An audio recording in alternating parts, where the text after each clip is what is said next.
Seja muito bem-vindo à nossa escola bíblica online. Nós adotamos a revista Compromisso da Convicção Editora, esta que se encontra em minhas mãos, da Convicção Editora, que eu já disse, que pertence à Convenção Batista Brasileira.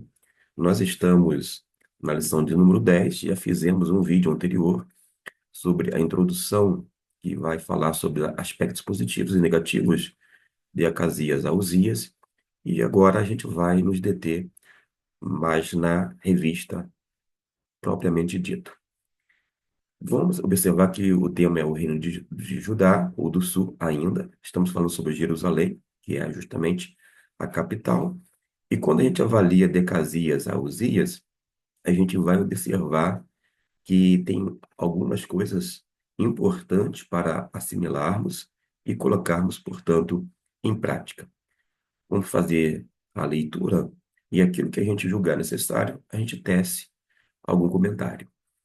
Israel e Judá andavam de mãos dadas para o aprisionamento, faziam o que era mal diante do Senhor. Note que o exílio que ocorreu para o povo de Israel foi uma ação ou algo da vontade direta de Deus. Não foram os povos que simplesmente subjugaram Israel. Pelo contrário, o próprio Senhor fez com que Israel fosse entregue nas mãos de homens pagãos ou de povos pagãos, para que estes povos servissem de instrumentos de juízo, porque está mostrando claramente que Deus não passa a mão na cabeça de ninguém, muito menos do povo de Israel, que no Antigo Testamento era considerado o primogênito de Deus. No Antigo Testamento, Deus tem um filho. E quem é o filho de Deus? É o povo todo, ou seja, a nação de Israel. Este é o conceito bíblico que nós vamos observar lendo a Bíblia, conforme alguns livros, como Deuteronômio. O destino deles estava traçado por causa da sua desobediência. É importante salientar que este povo foi tirado do Egito, Deus fez maravilhas, sinais, prodígios, preservou-os, livrou-os, e num ambiente de amor começou a providenciar todas as coisas necessárias, fez com que eles tivessem essa preservação, mas ainda assim a gente vai ver em vários momentos da história um povo de dura cerviz, conforme o próprio Deus diz, e também cheio de altos e baixos. Prossigo a leitura que diz: parecia que nada poderia fazê-lo voltar à retidão. Só alguém com esse naipe divino poderia fazer com que um povo obstinado como este tivesse condição de voltar. E volta mediante uma disciplina divina. Até por causa de quê? Deus disciplina o filho que ama. Se você é pai, você é mãe, não disciplina o seu filho, não age com uma ação de corretiva, você está demonstrando não o amor, ao contrário, está demonstrando um certo é, uma ação desprovida deste amor, porque quem ama cuida, quem ama disciplina, quem ama corrige, quem ama orienta, quem ama exorta, quem ama realmente se preocupa de modo a agir não para ficar bem, mas para fazer o que é melhor para o seu filho ou a sua filha. E a vida em pecado, diz o autor da revista, é uma bola de neve. Quanto mais envolvidos, mais nos sujamos. A gente não deveria pecar cada vez mais e mais. O Russell Shedd, o famoso e conhecidíssimo pastor chamado Doutor Bíblia, ele dizia que nós deveríamos pecar menos. Quer falar uma coisa para um irmão que lhe ofendeu, segura essa palavra aqui, não deixa sair da sua boca, para que não venha pecar e criar maiores dificuldades. Ah, viu algo, bateu o olho, era uma pornografia no celular. De repente veio, você não digitou, mas veio ali no aparelho celular, quando não, no notebook, computador, o que você faz? Você deleta, você passa adiante, você não vai ficar olhando, observando os detalhes daquelas cenas, etc e tal. Então a gente tem como, sim, e pecar menos, e por mais que a gente não possa impedir as tentações que elas venham, mas ao menos a gente pode impedir as coisas que vão suceder a partir daquele primeiro momento de tentação. E estas lições, elas são examinadas a partir dos livros históricos. Devem nos ensinar que o caminho da desobediência ao Senhor é um sinônimo de uma vida regada de alegria e bênçãos sem medidas. E o contrário disso, uma vida de desobediência nos leva à perdição. No Antigo Testamento, a Bíblia fala muito em bênção e maldição. A bênção está condicionada à obediência a Deus. A maldição, dentro desse contexto, está relacionada à desobediência. E o povo de Deus, ele experimentou várias maldições, porque era inimaginável eles, pensando naquele momento, e só pelo fato de ter sido escolhido por Deus como povo da aliança, ele jamais teria que passar por uma situação como aquela. A situação com relação ao cativeiro não foi vergonhosa em si, foi vergonhosa para o povo, mas foi, repito, um instrumento necessário de Deus para trazer o povo ao arrependimento. E é isso que estamos aprendendo quando chegamos ao final do livro de Primeiro Reis e Crônicas e chegando em meados de Segundo Reis e Crônicas.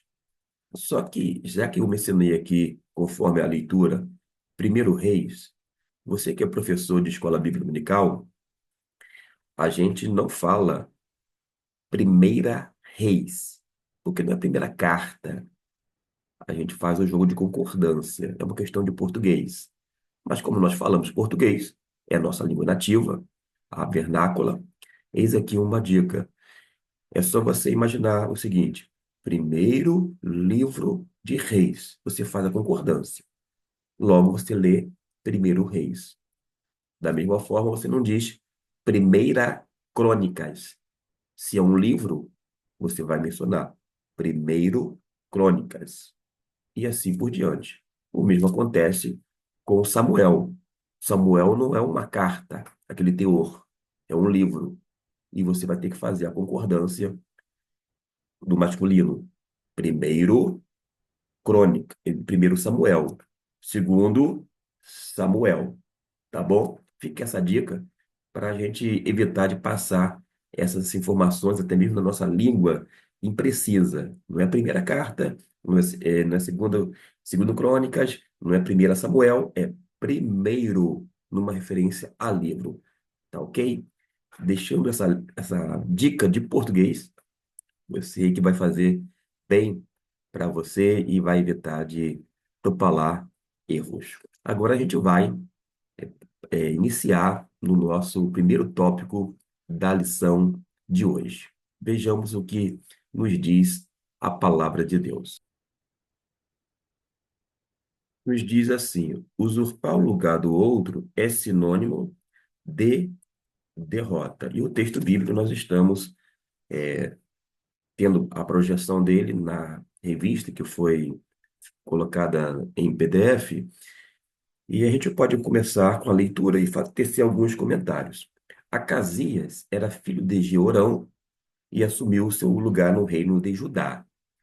Note que Acasias era filho da famosa Atalia, que por sua vez era filha de Acabe e Jezabel. Jezabel é uma personagem bíblica real e famosa dentro desse contexto do Antigo Testamento. E ele seguiu os passos dos seus antepassados. Tanto é que a gente tem essa informação em 2 Reis, capítulo 8, versículo 27, que nos diz aqui em cima. Ele seguiu os caminhos da família de Acabe e fez o que era mal diante do Senhor, como a família de Acabe, porque era genro de Acabe. Parece até que quer justificar, né? Já que é tem esse grau familiar, esse elemento de parentesco, então acabou fazendo as coisas. Talvez aqui venha aquela máxima que diz que as pessoas são um produto do meio que se vive, né? Ou seja, já que as pessoas se comportam de uma maneira, se você está inserido naquele contexto, você vai acabar reproduzindo os mesmos feitos daquelas pessoas que estão no entorno. E a gente sabe que ele continuou a dinastia da idolatria. Note bem, nós temos idolatria aqui, não é no seio necessariamente de outras religiões. Nós, como cristãos, consideramos as outras religiões idólatras por conta de vários elementos e questões, conforme a Bíblia nos diz. Mas o que nos deixa um tanto inquieto é saber que a idolatria estava predominando dentro do povo de Deus. Não é à toa que, vez ou outra, eu trago à tona e continuo insistindo, batendo nessa tecla de que infelizmente, não era para ser assim, é verdade, mas há resquício, sim, de idolatria dentro do meio chamado evangélico, quando não dentro do Arraial Batista, do qual eu faço parte desde 1991. E a gente fala isto, meus irmãos, com o coração apertado. Não é simplesmente se valendo desta constatação e se alegrando, viu? Só a gente encontra idolatria apesar de não termos imagens e esculturas. É muito fácil criticar grupos que adoram que utilizam imagens e esculturas, mas mesmo diante da ausência de imagens e esculturas feitas de barro, de gesso, daquilo outro, infelizmente e de uma forma vergonhosa, a gente encontra aqui ou acolá resquícios da idolatria. Quantas vezes ministérios são endeusados? Quantas pessoas são colocadas num pedestal? As pessoas agem de uma forma realmente contrária à palavra de Deus. E não foi à toa que João Calvino vai dizer que o coração do homem é uma fábrica de ídolos. A gente acaba produzindo ídolos. Pode ser o seu ministério em si, pode ser o poder, o status, o dinheiro, a família, o cônjuge, os seus filhos, o trabalho, enfim, pode ser qualquer coisa que está em primeiro lugar e que acaba, vou dizer assim, não deixando Deus ficar entronizado no centro.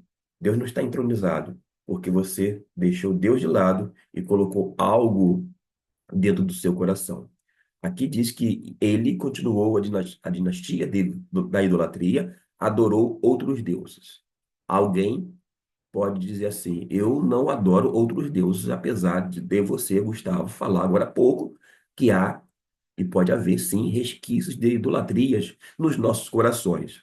Ok, mas vou além. Algumas pessoas se consideram deuses. Não é apenas creem em algumas entidades, nada disto. E fica endeusando pessoas, ministérios, etc e tal, como eu já falei, pelo contrário. As pessoas se agem como se fosse Deus. Ela que dita as normas para ela e quer impor isso para as igrejas. Ela que acha o que é melhor, ela acha que sabe o que é melhor para a vida da igreja. Nós temos ensinos da parte de Jesus de uma forma clara, mas as pessoas querem impor, através das suas experiências, um padrão para o povo de Deus. Mas repito, nesse cantinho de reflexão teológica, a única regra de fé e prática é a Bíblia Sagrada. Está fora da Bíblia, eu não discuto. Por causa de quê? Primeiro, eu sou ministro da palavra. Eu não sou ministro de revelações, de profecias, de sonhos, de visões contemporâneos que não estão contidos na palavra de Deus. Porque creio piamente que a Bíblia, como nós concebemos, do Gênesis até o Apocalipse, é a revelação completa para toda a humanidade. Não apenas para mim, mas para você. E toda a revelação fora das Escrituras não pode ser considerada, em hipótese alguma, regra para a minha e para a sua vida, tampouco para a vida alheia. Existe uma doutrina, um ensino, melhor dizendo, que fala sobre a suficiência de Cristo Jesus. Em outras palavras, para mim, a Bíblia é suficiente e eu não preciso de mais nada, de mais nada. Prossigo, porque o reinado diz assim: seu reinado foi extremamente curto, apenas 1 ano. Ele era aconselhado por sua mãe, que o influenciava a fazer as coisas erradas. Às vezes, as pessoas próximas, quer mãe, quer sejam os pais, quer sejam amigos, quer pessoas mais próximas, necessariamente não são pessoas que vão ter conselhos corretos. Tem gente que gosta de se enturbar. E aquela turminha vai dizer o seguinte: olha, faça isso, aquilo, outro, mas é dentro daquele contexto, mas eles não são pessoas que têm conselhos, têm orientações seguras e vão levar as pessoas ao erro. Por isso que eu, Gustavo Luiz, não tenho que seguir, não tenho que dar ouvidos necessariamente a conselhos, quer dos pais, quer dos filhos, quer das pessoas que estão no entorno, senão da palavra de Deus. A não ser também que os conselhos das pessoas, das tais citadas e muitas outras, sejam fundamentadas na palavra de Deus. Agora, deixe essa história de eu senti no meu coração. Ora, você sentiu no coração, tem um conselho a dar para mim, mas saiba de uma coisa: a Bíblia diz que o coração do homem é enganoso. Por isso que a gente tem que se aproximar cada vez mais e mais para a palavra de Deus. Você, meu irmão, que é de uma igreja batista, você precisa se aproximar para a palavra de Deus, não se afastar dela. Eu digo isto porque, com pesar, vejo no meu arraial, não que o arraial seja meu, eu cheguei bem depois, eu não criei o Arraial Batista, é verdade. A nossa denominação, chamada Batista, surgiu em 1609, na Holanda. Mas acontece que, a partir de 1991, eu me tornei um crente batista. Lembra que eu falei agora há pouco? Um crente batista. Antes de ser crente, eu sou um cristão. Eu sou um crente em Jesus. Mas sou denominado ou chamado batista porque fui batizado, identifiquei, concordei com as práticas, com as doutrinas e fui crescendo em graça e conhecimento durante esses anos. São mais de 30 anos no arraial chamado Batista. E eu fico um tanto com o coração pesaroso quando vejo igrejas batistas, através de seus líderes, conduzindo este rebanho específico para subir montes. Nós sabemos que a pessoa pode ter o maior grau de sinceridade no seu coração, mas quando as pessoas sobem aos montes, pelo menos dentro das quais eu estou mencionando, de repente você é de uma outra dominação, tem uma outra concepção, tem um outro conceito, está debaixo de outra liderança, aí é contigo, contigo e com o seu líder. Eu não estou falando aí, estou falando de uma forma mais específica para os membros de igrejas batistas. As pessoas acham que o monte é um lugar onde Deus vai falar. Ora, Deus fala através de sua palavra. Ah, como se Deus, se lá no monte fosse um lugar mais especial. Ora, Jesus disse categoricamente, olha, para mim e para você, quando orares, entra no teu quarto e ora. O teu pai, uma referência a Deus, está lá, em oculto, em secreto. Dizendo de outra maneira, Deus está desejando o seu tempo e a sua atenção no quarto. E vale colocar aqui que quando Jesus subia ao monte, era por outras razões. Não era pelo fato do monte ser um lugar místico, como se ele estivesse mais próximo de Deus, nada disso. De modo que você pode orar no monte. Pode orar numa região praiana, se você estiver lá. Pode orar na beira da lagoa. Eu nasci numa região onde tinha lagoa de água doce. Depois fui para outra região que tinha lagoa de água salgada. Pode ir para a beirada da lagoa, sim. Se você mora na região serrana, você pode orar ali na mata. Como eu já morei dentro de uma reserva ambiental, eu posso orar ali. Você pode orar no vale, pode orar em qualquer lugar, contanto que você saiba que Deus não tem um lugar santo, separado, específico. O que Deus quer é vida santa. Entendendo isto, a gente pode continuar com a leitura. Porque diz assim: e ele era aconselhado por sua mãe e oferecia fazer as coisas erradas e a desagradar a Deus. A Thalia tinha uma influência muito negativa na vida do seu filho. Era muito jovem quando se tornou rei. Uma mãe, diz o comentarista, tem muita influência na vida do seu filho. Imaginar cuidar de uma criança até a sua a vida adulta. Imagina cuidar de uma criança até a vida adulta. Um privilégio, não é? Certamente cuidar e treinar um filho é uma grande missão, pois ele fará exatamente o que você ensinar a ele. A gente ensina o nosso filho pelo exemplo. A gente tem que ensinar o filho a ser responsável. Eu ensinei a minha filha a atravessar na faixa de pedestre e a prestar atenção nos sinais, mas independente dos sinais, do semáforo, por exemplo, tem que, mesmo assim, eu ainda olhar, porque sempre tem alguém que atravessa, alguém no sentido que está no veículo automotor que vai atravessar aqui e acolá. Então a gente tem que prestar atenção em tudo. Mas a gente dá a mão aos nossos filhos e vai ensinando a atravessar. Quando eles chegam a uma determinada idade, eles já não precisam estar do nosso lado. Eles já aprenderam conosco. É pelo exemplo. É por uma vida de espiritual, de moral, uma vida ilibada que a gente vai moldando o nosso filho através de ensinamento.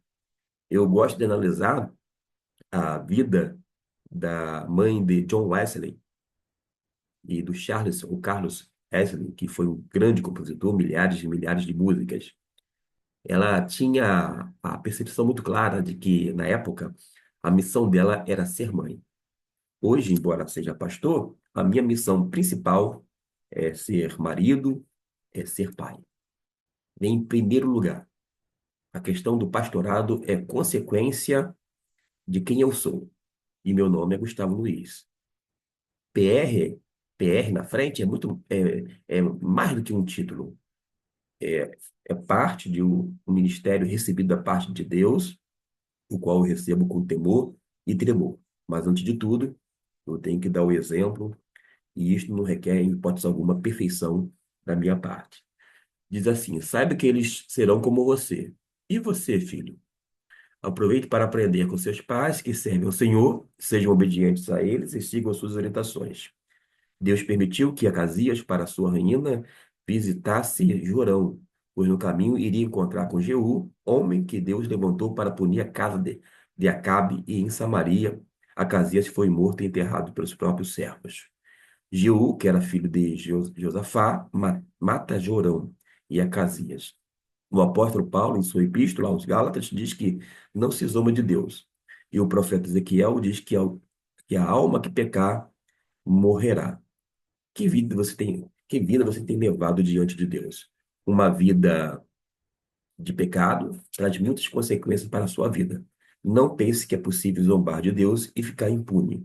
Se arrependa dos seus maus caminhos e volte para o Senhor imediatamente.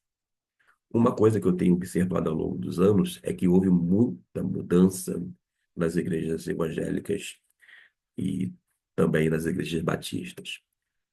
Claro que nós não somos mais daquela época passada, porque houve mudanças significativas, tecnológicas, inclusive, avanços é, é, da própria ciência.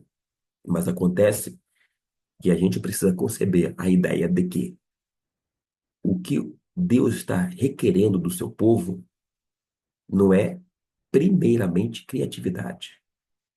Nós somos pessoas altamente criativas.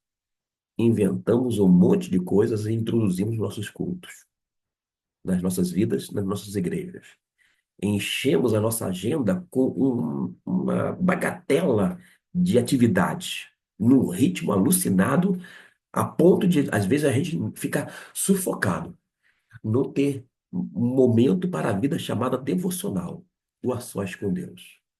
Que coisa mais eh, descabida. A gente se envolve tanto com o serviço de Deus que não tem tempo para o Deus do serviço, o Deus da obra. A gente precisa pensar seriamente. Eu disse que Deus não requer o quê? Primeiramente, criatividade. E alguém vai dizer, então o que Deus requer? Fidelidade. Fidelidade à sua palavra. E por falar em palavra de Deus, nós somos muito, agimos como espectadores. Gostamos até de escutar mensagens maravilhosas da parte de Deus, mas não temos a mesma disposição de sentar, de debruçar sobre a Bíblia, de aprender, de fazer apontamentos, de fazer estudo, de fazer pesquisa, enfim, de levar com seriedade a palavra do Senhor. A gente absorve as coisas e só conhece sobre Deus de ouvir falar, por mais que sejam através de homens e mulheres de Deus comprometidas, mas ainda assim é sempre a partir do outro. A gente precisa entender que o Espírito Santo passa a habitar permanentemente em cada coração, em cada crente em Jesus. E o Espírito Santo vai nos orientar, vai nos guiar a sua palavra. E você, se você não está sendo sempre orientado e inclinado para as coisas que está escrita na palavra de Deus, é sinal que alguma coisa está fora do lugar. Porque é inconcebível um crente em Jesus buscar as coisas fora da Bíblia. É impossível um crente em Jesus só se alimentar a partir do púlpito, quando não a partir da escola bíblica dominical. Ele precisa, a alma dele está sedenta e só vai ser saciada quando tiver estas coisas, através da IBD, através do púlpito, sim, mas também através da sua própria vivência com a palavra de Deus. E a palavra de Deus, devidamente lida, de maneira atenciosa, cuidadosa e interpretada corretamente. É isto que a gente precisa aprender. Mas aprender com a Bíblia, aprender sentado, em oração, em submissão, tendo o Espírito Santo em nós, mas reconhecendo que Jesus, muito mais do que Salvador e Senhor da nossa vida, Jesus também é mestre e ele deve nos ensinar. Que venhamos então a aprender com o que Jesus deixou devidamente registrado através de sua palavra e não ficar por aí na expectativa de Deus falar fora da palavra de Deus. A gente precisa voltar para a palavra de Deus. Muita gente fala sobre o avivamento que está acontecendo. Vários autores falaram, Deus vai, escreveram, Deus está fazendo um grande avivamento, vai ser nesse tempo. Morreram e não viram avivamento. Por causa de quê? Quando a gente avalia o avivamento na Bíblia e na história, só houve avivamento quando ocorreu o retorno do povo à palavra e uma vida de oração. Quando houve quebrantamento, contrição, arrependimento. Enquanto a igreja evangélica não se arrepender e não se voltar para a palavra de Deus exclusivamente, não haverá arrependimento. Uma oração que glorifique a Deus. Uma oração que não seja apenas para saciar os nossos desejos, os nossos caprichos, para que venha fazer com que mova a mão de Deus ao seu próprio benefício. Pelo contrário, mas para que ele seja conhecido, seja reconhecido, seja enaltecido e seja visto como de fato ele é. Deus é. E quando a gente tiver essa compreensão a partir da palavra, da oração, mediante tudo isso que eu falei, aí a gente vai dizer, verdadeiramente nós sabemos quem Deus é. E isto fará grande diferença no meio do seu povo. A gente não vai mais querer as chamadas invencionices, devido a tantas criatividades, mas a gente vai querer nos apegar à palavra de Deus. Porque o caminho proposto pelo Senhor é muito melhor do que todos os planos que nós traçamos, do que nós imaginamos. Voltando ao texto, com a morte de Acasias, Atalia, rainha, mãe, usurpa o trono e manda matar todos da família real e Joás. Filho de Acasias, escapa do cerco com a ajuda de um sumo sacerdote por nome Joiada, no templo de Jerusalém, e graças a Joseba, filha do rei Jeorão, irmã de Acasias, ou seja, tia de Joás, que o escondeu no templo para ser criado. Joás ficou escondido por 6 anos enquanto Atalia governava, até que a Joiada unge Joás rei e manda matar a gerente usurpadora Atalia, que, usurpando o lugar, se sente traída por um novo rei, porque estava sendo proclamado. A gente vai ver isso aqui, ó, nesses textos bíblicos aqui, ó. Segundo Reis, capítulo 11, do 1 ao 3, capítulo 11, do 13 ao 16, e segundo Crônicas, capítulo 22, versículo 10 até o 12. E qual é a aplicação que o autor faz aqui? Ele diz assim: tenha cuidado, eu estou lendo agora aqui, ó. Tenha cuidado para não ficar no lugar de ninguém. E ele prossegue: é comum em uma sociedade extremamente competitiva a disputa pelo poder e regalia. Muitos puxam o tapete de outro para usufruírem das posições de destaque. No lugar onde nós nos encontramos, na Igreja de Cristo, há espaço para todo mundo. Cada crente recebe pelo menos um dom espiritual da parte de Deus para exercer, visando o proveito comum e, sobretudo, a edificação da igreja toda. Não há necessidade de eu tentar arvorar-me do dom que o outro recebeu.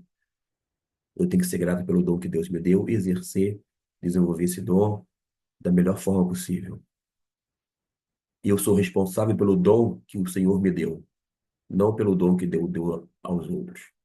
Mas o dom que eu recebi não pode ser usado para o meu benefício e nem para causar dano à obra de Deus. É para edificar, é para ser bênção, não para criar dificuldades, não para ficar em picuinhas nessa busca de poder, para tentar obter a atenção, chamar a atenção, ter o holofote sobre si. Pelo contrário, o dom é dado para o serviço. Pedro vai nos dizer isso, que os dons são dados para o serviço. Paulo vai deixar claro, é para servir. E tem gente que diz, não, eu sou serva de Deus, eu sou servo de Deus, mas não quer realmente servir ao Senhor, de modo que a gente tem que pensar seriamente nisto, porque a gente não pode fazer vista grossa. A liderança precisa, sem dúvida alguma, exortar, orientar, instruir, para que o povo de Deus não fique da mesma maneira quando está aquém daquilo que requer ou que é. O autor diz sobre a disputa de poder e regalias, muitos puxam o tapete de outro para usufruir de posições de destaque, e ele fala assim: no reino do Senhor não é assim. O que nós precisamos é o quê? A bacia com água e a toalha para servir o nosso próximo, para servir as pessoas. A gente não tem que estar no trono, ter um cetro, estar no poder, no comando. Tem gente, inclusive, na nossa liderança, que gosta de mandar, mas não foi um bom liderado. Para ser um bom líder, ele precisa ter sido, antes de tudo, liderado. E quando o líder chega, né, nessa pirâmide, ele ainda continua sob a liderança maior, que é de Deus, através da palavra, pelo Espírito Santo que habita, que vai fazer com que ele venha cada vez mais e mais se aproximar da palavra de Deus, a fim de ter condições morais e espirituais de orientar o povo de Deus. Mas tem gente que é insubmissa, tem gente que é indisciplinada, e as pessoas vão lá e colocam na igreja, com alguma função de destaque ou de liderança. Gente, ministério é serviço. E não é à toa que o autor vai dizer, é ele quem levanta os reis e depõe os reis. Cada um tem o seu lugar, e todos são destacados, e quem quiser ser o maior, obrigatoriamente terá que ser o menor, pois menor é quem serve. Deus coloca as pessoas, e ele tira. Mas tem pessoas que usam de manipulação, usam de expedientes que não são bíblicos para, entre aspas, alcançar o poder, porque ignora que o ministério não é para si, é para o seu bel prazer, não é para fazer com que ele seja uma pessoa empoderada. Pelo contrário, o ministério, como eu já disse aqui, é para o serviço. Quer ser o maior no reino de Deus? Sirva todas as pessoas indistintamente. Joás é ungido rei. Nós estamos aqui, ó, agora nessa parte. Joás é ungido um rei, é ungido rei, melhor dizendo. Atalia é morta e Joiada passa a dirigir o povo em adoração ao Senhor, começando assim uma nova reforma religiosa. Essa reforma é interessante porque teve participação da grande massa, a população abraçou a causa, entraram no templo do Baalins, que ficavam também na Cidade Santa, e derrubaram seus altares, destruíram as imagens e mataram Matã, um sacerdote que servia a Baal. Isto aqui, meus irmãos, não aconteceu num estado laico como o nosso, no Brasil, tá bom? É dentro daquele tempo, o período do Antigo Testamento. Agora, esses templos pagãos, os Baalins, etc e tal, né, de Baal, papapá, papapá, estava onde? No meio do povo.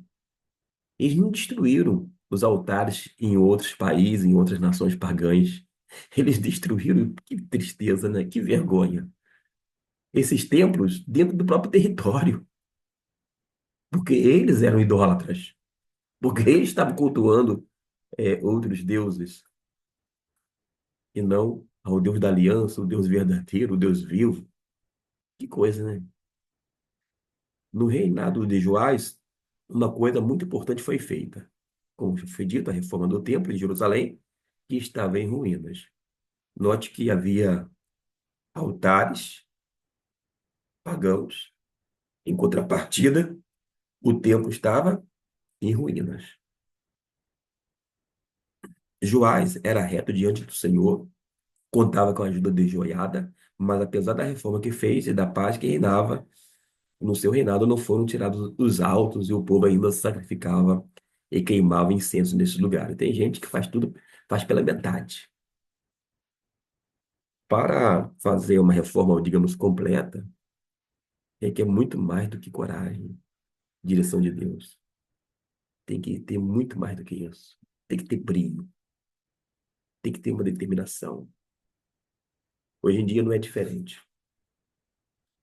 Você precisa deixar de agradar gregos e troianos para ter a sua consciência limpa diante de Deus, de que você está fazendo a coisa certa, pautada na palavra e segundo a sua consciência, de modo tranquilo, sendo leal a Jesus Cristo, fiel às Escrituras.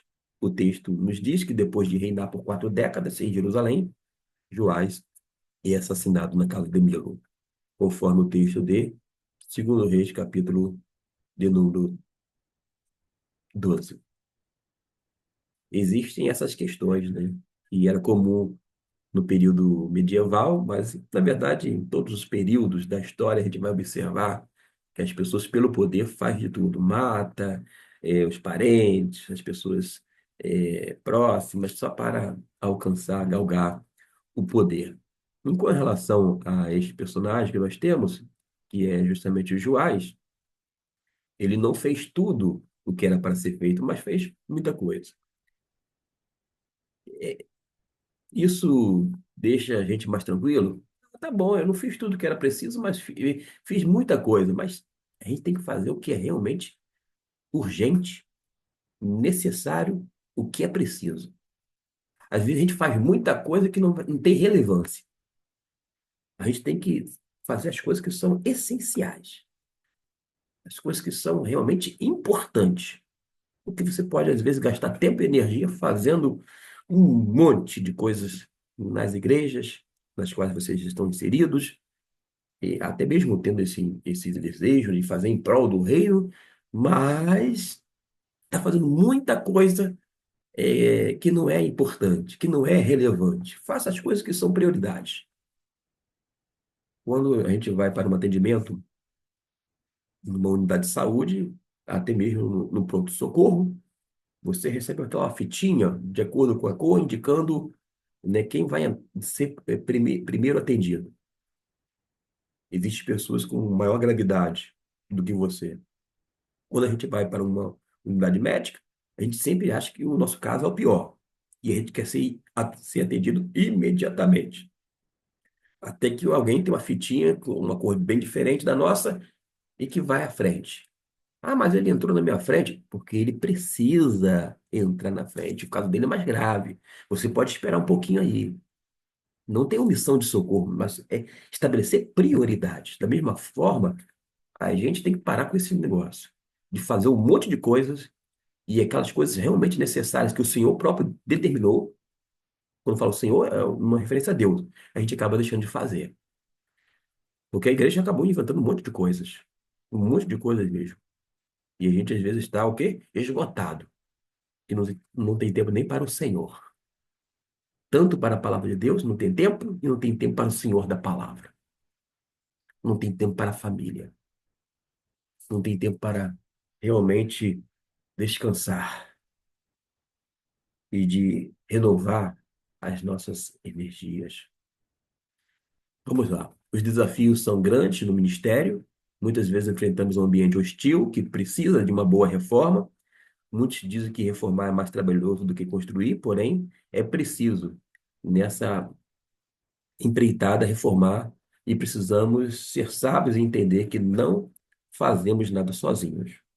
Jeoás teve uma ajuda, e ele teve uma ajuda nessa parte aqui, que nos diz o seguinte, de Jeoás, nessa missão, aqui não está aparecendo, ajuda nesta missão. E eu estou lendo agora aqui na revista para ver essa parte com tanto apagada. E prossegue. Nesta missão, respeitada, Deus coloca pessoas capacitadas ao nosso lado para nos ajudar. Aí já pula para cá. Agora sim já melhorou. Nessa jornada difícil. E não esqueça que Deus se alegra quando entregamos o melhor para Ele. Aqui é aquela questão assim, em termos de orientação. Entregue a sua vida a Ele. Não espere a aposentadoria para servi-lo. 4 décadas podem parecer muito, mas nenhum tempo é suficiente para o serviço. O lugar de descansar não é aqui, é no céu. É que nem quando fala assim, ele falou, entregue a sua vida a ele, não espere a aposentadoria para servi-lo. Algumas pessoas pensam da seguinte maneira: eu sei que as igrejas são de Deus, eu sei que Deus fala através da Bíblia, mas eu vou aproveitar a vida e quando chegar a minha velhice, aí sim eu entrego a vida para Jesus. Aí quando a pessoa entrega a vida para Jesus na velhice, ela vai ter sim a vida eterna, vai poder desfrutar com Deus, etc e tal. Porém, ela desperdiçou o que eu posso chamar da melhor fase da vida dela.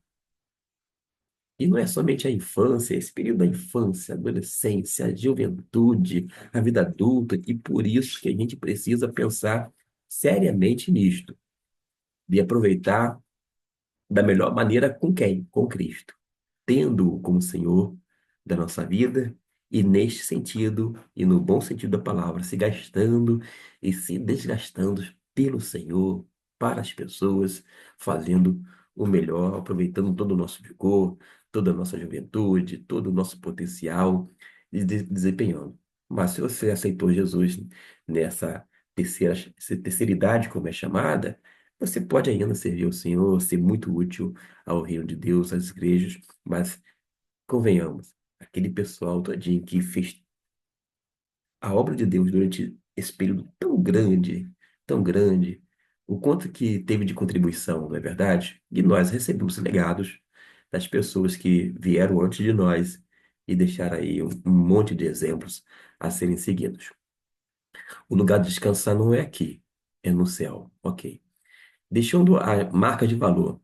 Depois que Joás é assassinado pelos seus servos, seu filho Amazias assume seu lugar E Joás foi um bom rei e deixou marca de valor para o seu filho, que seguiu seus passos, um legítimo adorador do Senhor.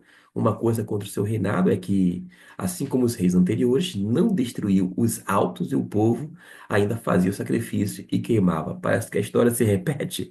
Não é a mesma história que eu falei agora há pouco, não, mas a história se repete. O pessoal não aprende com os erros. Eita, povo difícil. O Senhor então o repreendeu por sua idolatria, pois ao vencer os edomitas, trouxe consigo os deuses de Edom e os adorou e queimou incenso. Falamos sobre Baal, os Baalins, e agora, olha só, outras divindades. Dentro de qual contexto? Dentro do próprio reino de Judá, o reino do sul. Que coisa triste. Durante o seu reinado, enfrentou Israel e foi derrotado por Jeoás, que reinava em Israel, ou seja, um reino lutando contra o outro reino. Mas não é um reino de Deus, não é um reino que pertence ao Senhor, lutando contra reinos pagãos. Não, não. É entre eles mesmos. Que coisa triste. Quando irmãos ficam se digladiando, né? Sim.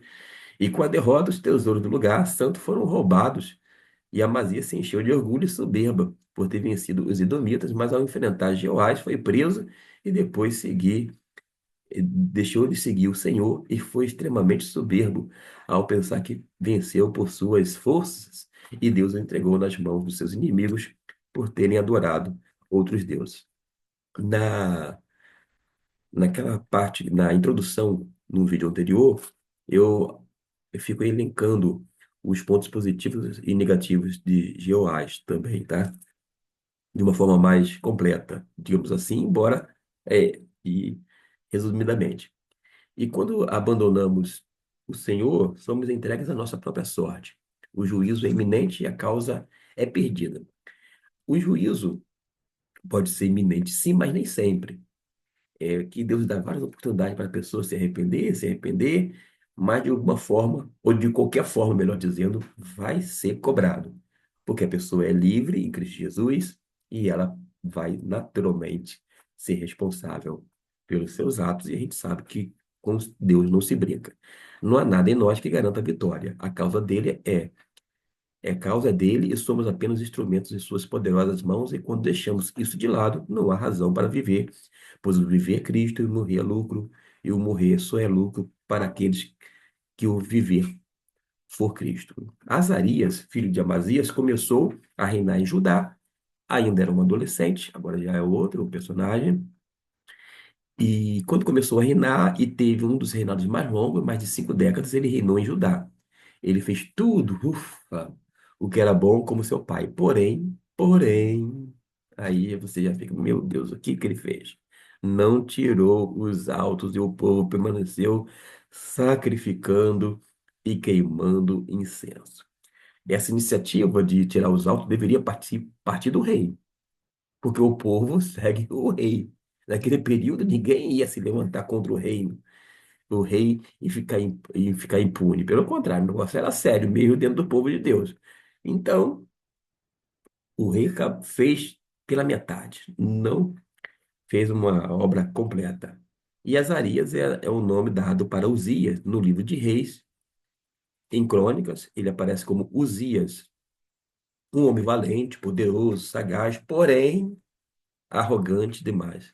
Ele prosperou por um tempo porque buscou a Deus enquanto Zacarias, que o instruiu no temor de Deus, vivia, enquanto buscou o Senhor, Deus o fez prosperar. Enquanto buscou, fez prosperar. Depois tem aquele, aquele caso, né? Uma coisa que me chamou a atenção agora, eu vou falar agora, na medida que eu estou lendo, embora um pouco mais rápido, por conta do tempo. Existem pessoas também que é valorosa, gente competente, gente que faz e acontece na nossa igreja, porém é arrogante. Ela se acha, ela se gaba, falta humildade, é indisciplinada. Não é uma pessoa que tem aptidão para liderança porque não aceita a liderança de outras pessoas. E agora, precisamos urgentemente aprender com essa verdade. E qual é a verdade que ele coloca? Enquanto buscarmos o Senhor, seremos bem-sucedidos. Uzias era humilde enquanto Zacarias estava, Zacarias estava ao seu lado, mas depois virou a cabeça, como diz o ditado, com o rei na barriga. Achou que poderia fazer o que quisesse, já que era rei. Achou que tinha o direito de entrar e sair de qualquer lugar. Era rei, nada poderia lhe impedir, inclusive de entrar no templo e queimar incenso. Tem gente hoje que, bom, já que eu sou filho de Deus, eu posso fazer qualquer coisa. Nada, ainda não. Ah, mas eu sou filho do rei, eu posso fazer isso, aquilo, outro. Vai, vai pensando dessa maneira. Não é bem assim, não. De qualquer forma, a gente observa que ele exaltou a si mesmo para a sua própria destruição. Ele afrontou o Senhor, indo fazer algo que era de designação, né, de pessoas específicas. E a gente vê ele sendo confrontado pelos sacerdotes, no caso Azarias, que o informou que não era prerrogativa do rei queimar incenso, e sim da dinastia de Arão. Ficou revoltado. Tem gente que é assim, né? Recebe uma repreensão, neste caso da parte do sacerdote, que era proveniente de Deus, e fica revoltado. Às vezes a gente lê a Bíblia, explica a Bíblia, e as pessoas literalmente dizem assim, com todas as letras, discordo. Discordar de mim é fácil. Agora, debruça sobre a palavra de Deus.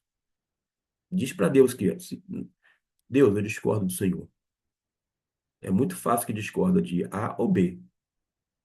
E não tem como argumentar contra Deus, contra a palavra de Deus. Existe a gente assim, que discorda de tudo e de todos, menos de si mesmo.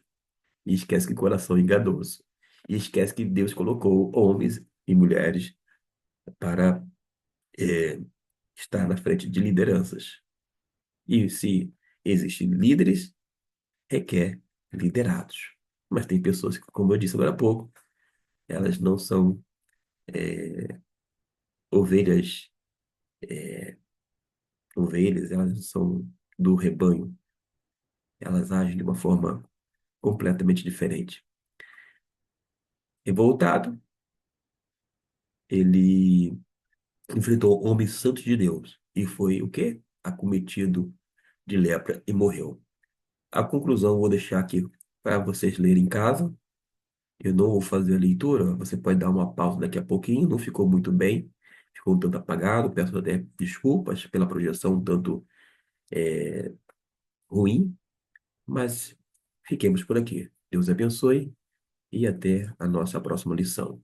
E a razão de eu ter colocado apenas a EBD hoje, na sexta-feira, dia 7 de março, é porque eu vim do chamado retiro de espiritual, naquele período de carnaval, depois com outras atividades na quinta-feira, somente hoje tive tempo. Tempo não, eu estou correndo aqui contra o tempo, porque já tenho daqui a pouco um outro compromisso, mas espero que tenha ajudado um ou outro, tá bom? Até nosso próximo vídeo sobre a lição de número 11.